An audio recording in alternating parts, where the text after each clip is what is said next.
Hey everybody, it's D again, and I'm bringing you the first edition of Dragon Ball Geekdom QNA, edition number 1, April 3rd, 2015. Even though this might go up on April 4th, it doesn't matter. User Tinizel, I think I'm pronouncing that right, asked me some questions, and I'm down to answer questions. I love talking Dragon Ball.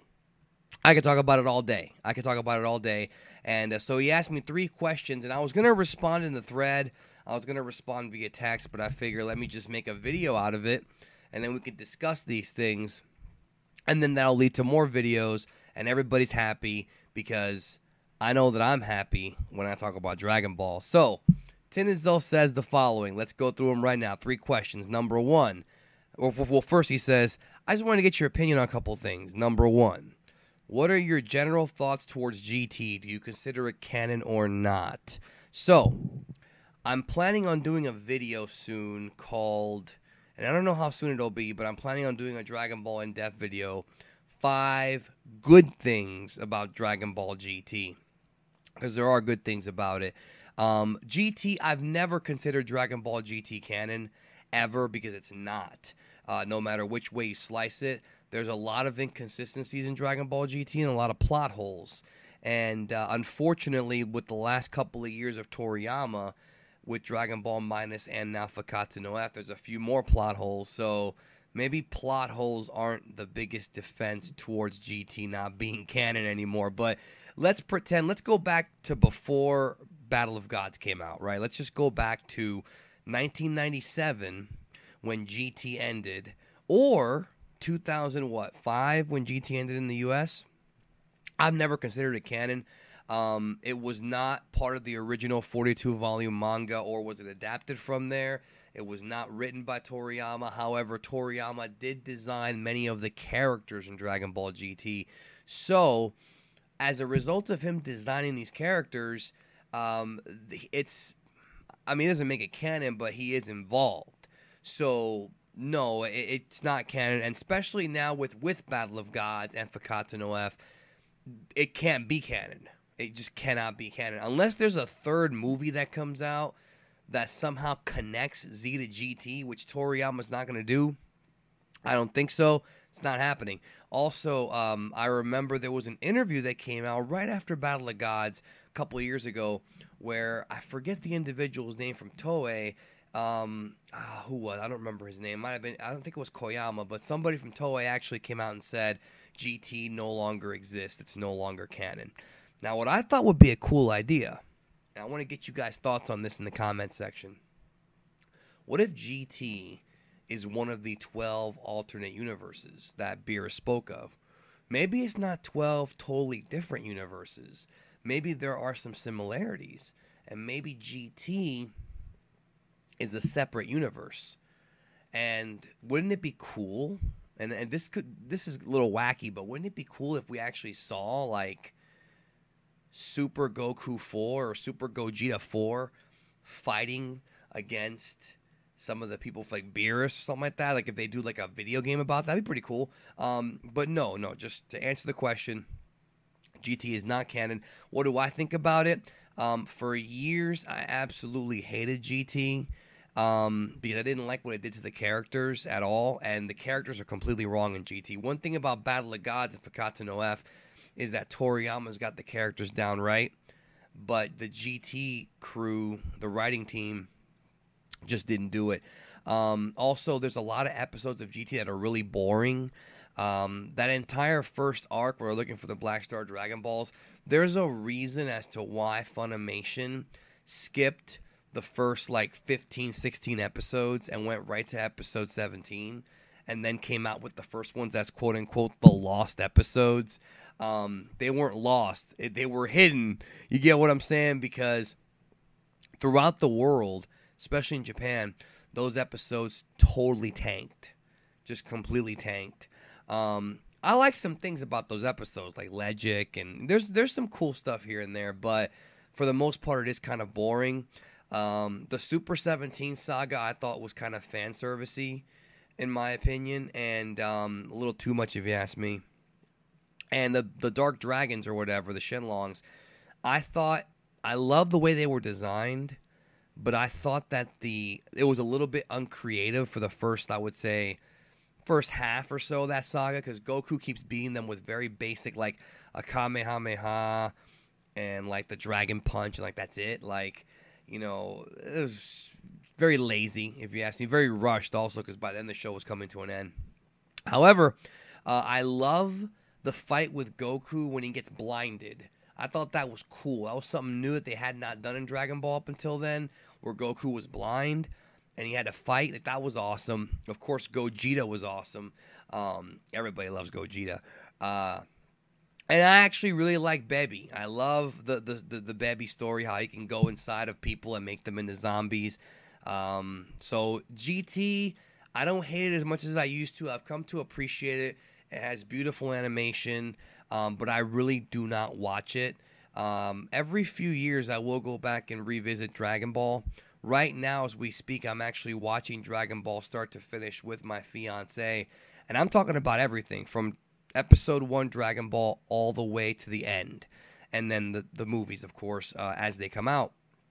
Right now, we're on the Frieza saga. We're just finishing that up, so we've seen all of Dragon Ball, all the movies so far in order. So I don't think we're going to be watching GT. It's just not something that I'll revisit that every 5 years or so. You know what I mean? I'll go back, I'll watch an episode, but it's just not something that I really am really dying to watch. You have to really be in the mood for it. And one last thing about GT is I absolutely hate that damn rap song. Step into the Grand Tour. That was, when that came out, I was so embarrassed to be a Dragon Ball fan. And then they went back and actually translated the songs. That was pretty cool. Anyways, let's move on. Question 2. How do you feel that SSJ2 and SSJ3 will be non-existent from now on? What he's talking about is that Toriyama was interviewed for one of the full-color mangas in Japan, and they asked him about Super Saiyan God versus level 1, level 2, level 3, and he basically said that Super Saiyan 2 and 3 are, and by the way, folks, Saiyan is the way that fucking people have been, get off my dick about this, all right? That's the right way to say it, all right? There's nothing wrong with calling it Saiyan, but I'm used to saying it my way because I grew up on 3 different versions, including the English one. So I say Saiyan. I'm used to it. Deal with it. I used to say Saiyajin. I used to actually say that. I might still slip from time to time and say that. That's the way I grew up with it. But anyways, whatever. So he said that 2 and 3 are just powered up versions of 1, which is kind of another plot hole because that's what the Trunks and Vegeta quote-unquote Ultra/Ascended in the dub was supposed to be. And then Gohan, when he achieved Super Saiyan 2, there you go, see, I said Jin. When he achieved 2, that was like the complete upgrade, right? So he's going back on this and saying, well, those are now non-existent. To me, it doesn't bother me too much because if Goku and Vegeta are able to achieve higher levels, like the God form and the full God form, they don't have to go back to these forms. So it's not a huge deal to me. It's just kind of a little bit of pointless retconning, and not good retconning at that. Last question. Who's your favorite Dragon Ball hero or villain? So this is a very difficult question. I think my all-time favorite character now is Whis, even though we've only seen him in one movie. When he took Beerus and just chopped the shit out of him, wham, and put him to sleep. No, you don't. I was so impressed by that I was like, man, I love this guy. And then the whole ice cream thing, how he opens up the window with his mind, the way he looked. He's got that whole fruity thing going. Some people have called him kind of fruity. I don't think so, bro. I think that's just him, man. I love that character. However, when you want to talk about the series proper, it's different. My favorite character for a long time was Vegeta, and then it became Fat Boo when I started watching the Boo saga. So that's how it was for many, many years. Now I like to kind of divide things up by story arc as far as who my favorites are. Maybe it's a cop-out answer, but this is how I feel. In the Vegeta saga, the first arc from episodes 1 to 35, I love Piccolo. Piccolo's my favorite character. Piccolo actually has the best story arc, character arc in that saga. He goes from training to defeat Goku to fighting alongside Goku and then taking in his son and training him to defend him against invaders from outer space, to growing attached to the boy and sacrificing his life for Gohan. In one of the first truly emotional moments of the Dragon Ball Z, TV show. Incredible stuff. And then just the fact that he's a badass the entire time. The fact that he's sitting there moving pyramids with his mind. Scott McNeil's incredible performance in the original Ocean dub was I'll never forget that. Piccolo is so awesome. He's fighting himself. Yo, how badass are you trained with yourself? There's a lot, and there's also, in that saga, there's a lot more Piccolo. Later on, kind of everybody else kind of took the spotlight, but there's a lot of Piccolo in that first saga, and I love that. In the Frieza arc, my favorite character is Vegeta, because Vegeta is like the anti-hero. Like, if you go back and watch like the Frieza and Namek arc, Gohan and Krillin are like the good guys, and Goku's coming. Frieza and Zarbon Dodoria, the Ginyu Force, are on the other side, and Vegeta's right in the middle. He's the selfish one, so he's manipulating everybody. He manipulated Gohan, Krillin, Frieza. He's fighting, rebelling against Frieza, fighting Zarbon Dodoria, having to team up with the Earthlings because he knows that Frieza's forces are more powerful than him. He's so awesome. And the fact that he took a bullet basically from Krillin to, in his mind, ascend to the level of a Super Saiyan and then fail, and then the speech that he gives to Goku, guys, if you've only seen the dub of that speech, I'm going to highly recommend that you find the clip of the Japanese version of that speech, the real speech, because it's incredible. Just one of the big Vegeta moments. Vegeta is the best during the Frieza Namek arc. During the Android /Cell /Artificial Human arc, that's from episode 118 to 194. And by the way, Frieza's 36 to 107. Don't ask me how I know this off the top of my head. I know my shit. It's Dragon Ball, bro. It's in my blood. Anyways, Gohan's my favorite character. He's so awesome from start to finish. He finds out that Frieza's coming to Earth. He puts on his armor, and he's like, fuck it. I'm scared, but I'm going to go for it. I'm going to go. We got to go do something. He could have just stayed at home, but no. I'm going to go group with the others, and let's see.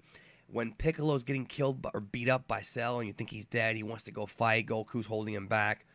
Just, his evolution. He's training with Goku, right, in the Room of Spirit and Time.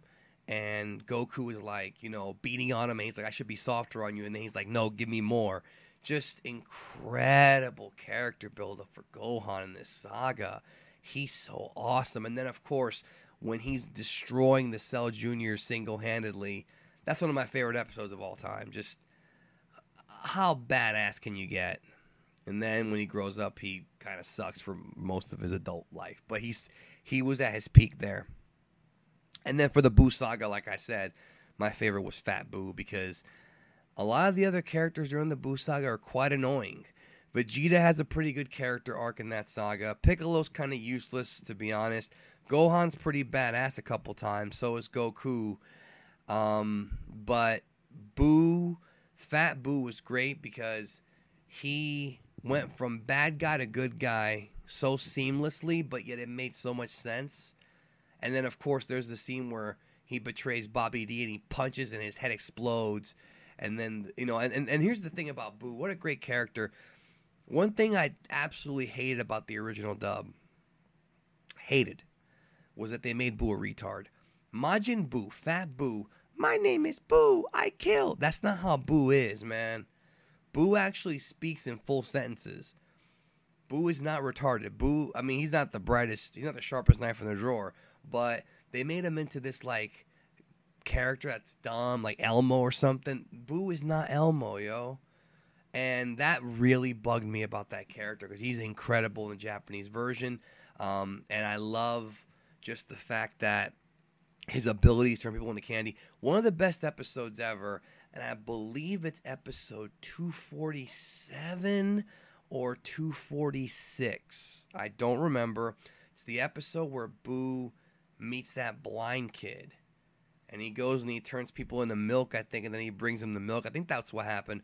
And he actually does the Jesus Christ thing, and he puts his hand on the blind kid's face, and the blind kid can see. I love that episode. Just very heartwarming stuff. Anyways, that's going to do it for this video. I've already gone on long, 15 minutes here. Thanks, everybody, again. Leave your comments below and your thoughts on these. And if you have any more questions, anything you want to talk about, leave them in the comment section. Tell your friends, subscribe. I'll catch you down the road.